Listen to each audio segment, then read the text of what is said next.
반갑습니다. 서구중 친구들 여러분. 자, 2021년 2학기 중간고사 시험 문제 분석을 좀 해볼 텐데요. 자, 1학기 때보다는 전반적으로 점수대가 좀 높아졌어요. 그러니까 그만큼 이번 2학기 중간고사는 좀 다소 좀 난이도가 좀 1학기 대비해서 좀 쉬워지지 않았나 그런 생각이 드는 시험이었는데요.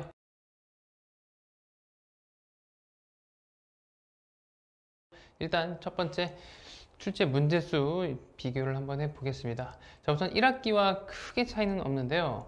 여기서 좀 2학년 친구들이 조금 부담을 가질 수 있었던 부분들이 하나 발생이 됐습니다. 그게 무엇이냐 봤더니 총 22문제 중에서 객관식이 20문항, 그 다음에 서술형이 2개 문항이 특히 이 서술형의 문제가 상당히 좀 부담스럽게 작용을 했는데 다행스럽게도 그렇게 서술형이 어렵게 출제되지는 않았어요. 그리고 학교에서 좀 시험 문제 난이도가 좀 그렇게 어렵지 않다 보니까 서술형을 좀 채점을 좀 까다롭게 하지 않을까, 좀 세부적으로 좀 꼼꼼하게 체크하지 않으실까라고 걱정을 좀 했는데 그래도 그렇게 감점이 많이 된 친구들은 없었던 것 같습니다. 자, 그래서 전반적인 난이도를 살펴보면 한 중 정도의 난이도다 라고 생각을 해 주시면 될 것 같고, 실제 체감 난이도는 1학기에 대비해서는 한 중하 정도, 그 정도 난이도를 생각을 해 주시면 될 것 같아요. 자, 그 다음에 두 번째로 출제 영역별 비율을 좀 한번 살펴볼 텐데요. 우선은 교과서와 그 다음에 시험 대비 교재, 뭐 사실 중복되는 내용들도 워낙에 많기 때문에 뭐 여기서만 나왔다 라고 하기엔 좀 힘들어요. 그래서 아무래도 좀 교과서 위주, 그 다음에 학원 시험 대비 교재를 충분히 대비를 했다면 그렇게 어렵지 않은 시험 난이도를 느낄 수 있었을 거라고 봅니다.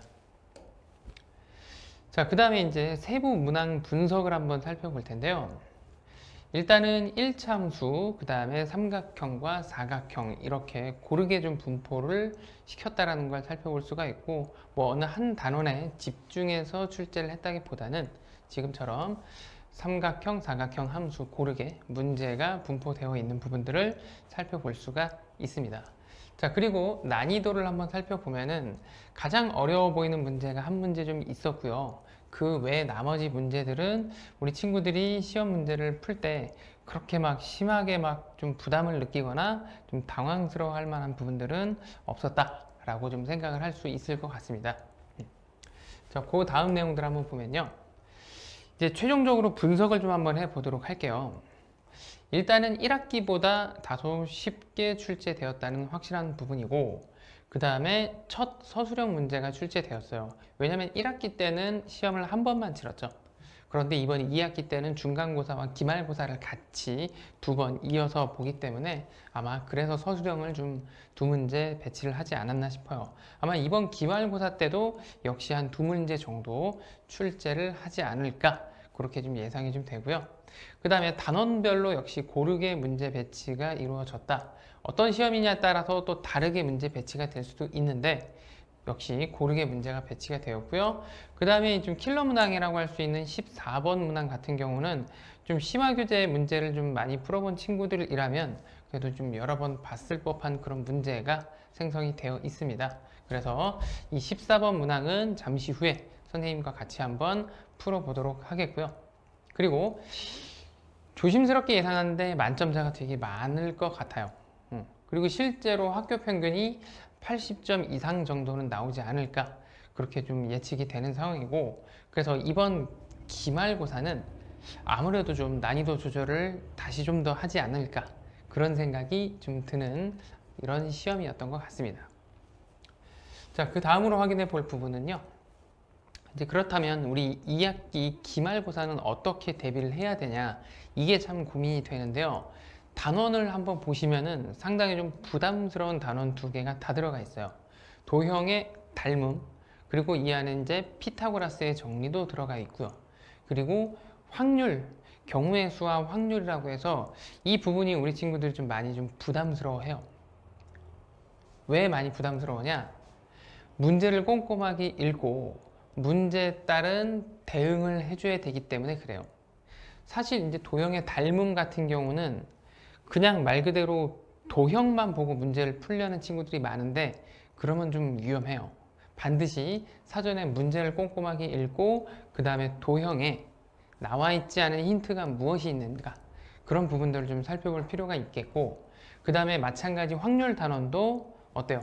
문제에서 맨날 항상 내가 풀던 문제가 시험에 나왔다고 해서 좀 방심하다가 좀 당하는 경우가 많은데, 이 역시 문제를 꼼꼼하게 체크해서 문제에서 좀 다르게 표현된 부분이나 아니면은 이게 또는인지 그리고인지 아니면은 두 가지를 다 생각하는지 아니면 중복되는 걸 어떻게 처리할지, 그런 부분들에 대해서 좀 면밀하게 좀 생각을 해서 답을 해줘야 되는 그런 시험인 만큼, 아마 아무리 쉽게 낸다고 해도 우리 친구들이 느끼게 될 체감 난이도는 좀 많이 어렵게 되지 않을까, 그런 생각들이 좀 드는 기말고사가 좀 예상이 됩니다.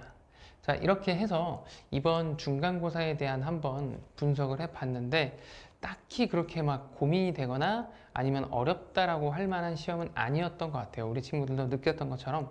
하지만 이번 기말고사는 확실히 난이도가 좀 더 어렵게 출제될 가능성이 높기 때문에 지금부터 기말고사 시험 보기 전까지 충분히 반복적인 학습을 통해서 시험 대비를 하고, 그리고 좋은 결과를 얻길 바라겠습니다. 자, 그러면 이어서 문제 분석과 그 다음에 학원 시험 대비 교재와 좀 어떤 형태로 유사하게 출제가 됐는지 그 부분들을 살펴보겠습니다. 자, 왼쪽에 있는 게 학교 실제 기출문제가 되겠고요. 오른쪽에 있는 게 우리 M&S 학원에서 준비한 시험 대비 교재에 들어가 있는 그런 문제들과 한번 비교 분석을 해 줬는데요. 우선은 이 왼쪽에 있는 부분들은 내심의 증명 과정들, 성질들을 살펴본 부분들이고, 이 오른쪽에 있는 부분들은 어때요? 외심에 관련된 증명 과정들을 살펴본 부분입니다.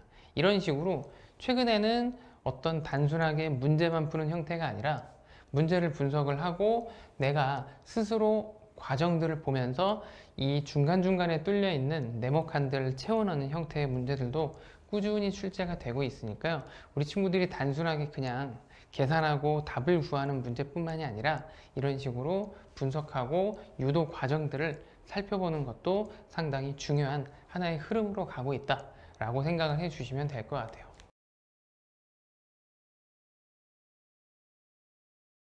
네, 이번에는 문제풀이를 한번 살펴볼 텐데요. 자, 14번 문항을 아무래도 여러분들이 가장 좀 어렵게 느끼지 않았을까라고 생각이 들어서 선생님과 같이 한번 풀어보도록 하겠습니다. 자, 우선 문제 한번 꼼꼼하게 읽어볼게요. 자, 삼각형 ABC에서 각 A, 각 B, 각 C가 11대 4대 3 이렇게 일단 나와 있습니다. 그 다음에 선분 BC 위에 BAP와 BAC 전체각이죠. A 전체각 2대 11이 되도록 P를 정하고 선분 AC의 연장선 위에 APQ가 45도가 되도록 Q를 정하였다 라고 했습니다. 그때 PC의 중점을 M이라고 했을 때 PQM의 크기라고 해서 일단 요구사항이 좀 많죠. 자, 이렇게 좀 요구사항이 많을 때는 좀 끊어 읽으면서 힌트들을 하나씩 정리를 해보는 게 좋을 것 같아요. 우선 ABC가 11대 4대 3 이렇게 지금 나와 있는 상태니까요. 우선 삼각형의 내각의 총합은 180도니까 이 180도를 비례배분해서 각을 한번 나눠 가져볼게요. 그럼 11과 4, 3을 다 합치면 15에다가 3이니까 18분의, 그리고 내가 원하는 각도의 B를 여기다 써주면 돼요. 그러니까 만약에 내가 A 각도를 원한다면 11을, B 각도는 4, 뭐 C 각도는 3을 넣어주면 되겠죠. 자, 그래서 선생님이 예를 들어서 A 각도를 구하기 위해서 11을 넣었다. 그럼 얘는 몇 도가 된다? 약분이 되면 10이 되니까 110도. 이렇게 이제 처리가 되겠죠. 자, 그래서 각 A도는 몇 도다? 이게 110도다.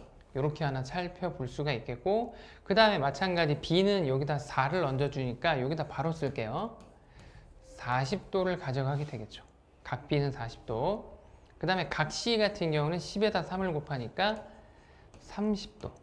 이렇게 이제 각을 처리를 할 수가 있겠습니다. 각을 처리를 할 수가 있겠고요. 자, 그 다음에 또 이제 알려준 게 BAP와 BAP와 BAC가 BAC 이게 2대 11이라고 했어요. 지금 BAC는요. 방금 전에 구했지만 110도라는 걸 알 수 있죠. 이 110도를 2대 11로 역시 나눠서 가져가는데 조심해야 될 건 BAP와 BAC 전체가 2대 11이라는 거죠. 그러면 다시 한번 얘기하면 여기가 둘의 비를 가져간다면 이쪽의 각이 몇의 비를 가져간다? 9의 비를 가져간다. 이렇게 볼 수가 있습니다. 이렇게 볼 수가 있는데 그럼 이 부분들을 다시 한번 좀 정리를 해보면요. 각 BAP 같은 경우는 110도에 11칸 중에 2칸을 가져가니까 20도 이렇게 가져간다는 걸 확인해 볼 수 있습니다. 그래서 BAP는 몇 도가 된다? 20도 이렇게 하나 체크가 되고 그 다음에 PAC는 110도에서 20도를 빼니까 몇 도다? 90도 이렇게 90도가 된다는 걸 알 수가 있죠. 그죠? 자, 그래서 20도와 90도로 일단 비를 이용해서 다 나눠 가졌습니다. 자, 그러면 여기에서 하나 좀 집중을 해 봐야 될 게 무엇이냐? 이 삼각형 하나를 좀 뚫어지게 보면 APC 삼각형이 무슨 삼각형이 된다? 직각 삼각형이 나오게 돼요. 삼각형 APC가 직각 삼각형이 나오게 되고 그리고 우리 친구들 공부를 좀 많이 한 친구들은 이 PC, 빗변의 중점을 집중적으로 보시면 좋겠죠. 직각삼각형의 빗변의 중점과 연결된 성질이 하나 뭐가 있다? 바로 직각삼각형의 외심의 위치가 되는 거죠. 그죠? 외심의 위치. 그렇기 때문에 이 AM과 그 다음에 PM과 CM의 길이 역시 어떻게 된다? 같아진다. 그러면 문제와 상관없이 우리는 이등변 삼각형들을 살펴볼 수가 있었기 때문에 여기가 30도가 되면 이쪽도 30도 그 다음에 90도였으니까 이 안쪽 각, 이 안쪽 각이 몇 도가 된다? 60도 가져간다라는 걸 볼 수가 있어요. 그러면 또 이쪽도 한번 볼까요? 여기도 무슨 삼각형이냐? 이등변 삼각형인데 방금 선생님이 60도를 써냈죠. 그러면 이 밑쪽 여기 있는 이 각도 몇 도가 된다? 60도가 될 수밖에 없죠. 왜냐? 이등변 삼각형이니까. 그쵸? 그럼 자연스럽게 이 안쪽 각도 몇 도가 된다? 60도가 되면서 여기는 아예 정삼각형이 돼버리게 되는 그런 모습을 볼 수가 있다 계입니다. 자, 그래서 정리를 해보면 자, 이 안쪽 각 전체가 몇 도가 된다? 60도가 된다 까지가 일단 정리한 부분이고 자, 그리고 이제 지금 어디까지 우리가 살펴봤다? 중점까지 한번 살펴봤죠. 그러면 이번엔 PQM 쪽으로 한번 다가가 보자 그 얘기예요. PQM 쪽을 한번 살펴보니까 우선 PQM의 각의 크기를 구하기 위해서는 다른 부분에 대한 각의 크기가 좀 필요할 것 같아요.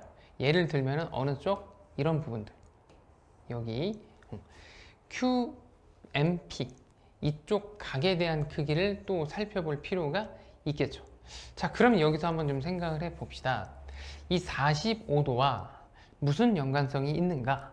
라는 부분들 아직 한 번도 건드리지 않은 게 지금 45도죠. 그럼 45도를 보고 가만히 보니까 이 바깥쪽도 어때요? 90도가 확인이 되죠. 90도가 확인이 되고 그렇다면은 이 역시 무슨 삼각형이 되느냐? 45도, 90도, 그 다음 이 각 전체가 몇 도가 된다?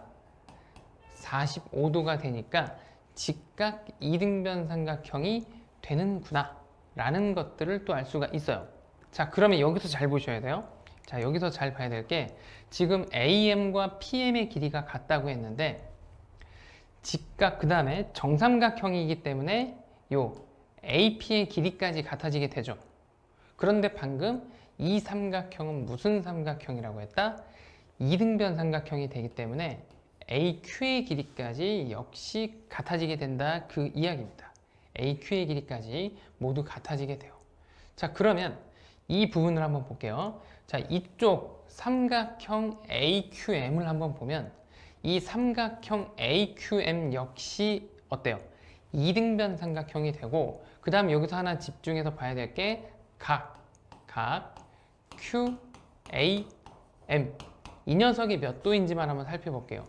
QAM 같은 경우는 90도와 60도가 합쳐져 있기 때문에 몇 도가 된다? 150도. 이렇게 정리가 되겠죠. 그죠?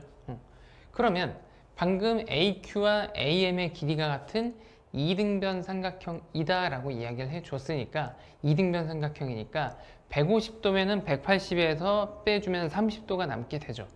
그 30도를 누가 가져가게 된다? 그 30도를 이쪽에 있는 각과 이쪽에 있는 각이 30도를 나눠 갖게 돼요. 그러면 여기 있는 각은 자연스럽게 몇 도가 된다? 15도씩 가져가게 되겠죠. 그러면 이제 문제가 해결이 된 것 같아요. 문제가 요구하는 건 PQM의 각의 크기를 물었으니까, 아까 전에 이쪽에 직각 이등변 삼각형으로 45도를 만들었고, 그 다음에 방금 이등변 삼각형의 성질을 이용해서 이 위쪽 각이 15도라는 걸 확인해 봤기 때문에 이 각 PQM의 각의 크기는 몇 도라는 걸 확인해 볼 수 있다?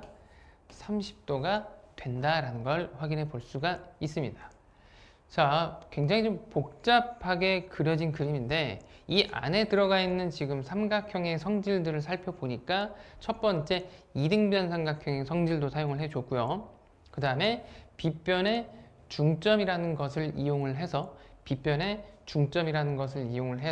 어때요? 삼각형의 외심도 한번 살펴봤고, 그리고 직각 이등변 삼각형이라는 것도 알아내면서 계속적으로 지금 변의 길이가 같은 녀석들을 찾아내고 있어서 선생님이 이런 식으로 이등변 삼각형이 어디에 들어가 있는지를 보면서 하나씩 범위를 좁혀가는 그런 형태로 문제를 한번 해결을 해 봤습니다. 자, 이렇게 해서 서구중학교 2학년 기출문제 분석을 한번 마치겠는데요. 우선은 이 문제 한 문제 말고는 나머지 문제들은 그런대로 여러분 친구들이 풀기는 어렵지는 않았을 것 같아요. 하지만 이번 기말고사는 좀 조심스럽게 예상을 하지만 많이 어려울 것 같아요. 그렇기 때문에 충분하게 복습 많이 해주시고, 그 다음에 도형 문제는 항상 창의적으로 여러분들이 고민을 좀 많이 하면서 문제를 푸는 습관을 가지셔야 학교 시험장에서 당황하지 않고 좋은 결과를 얻을 수 있을 것으로 볼 수 있습니다. 자, 이렇게 해서 영상 마치도록 하고요. 다음 기말고사 분석 영상에서 다시 만나도록 하겠습니다.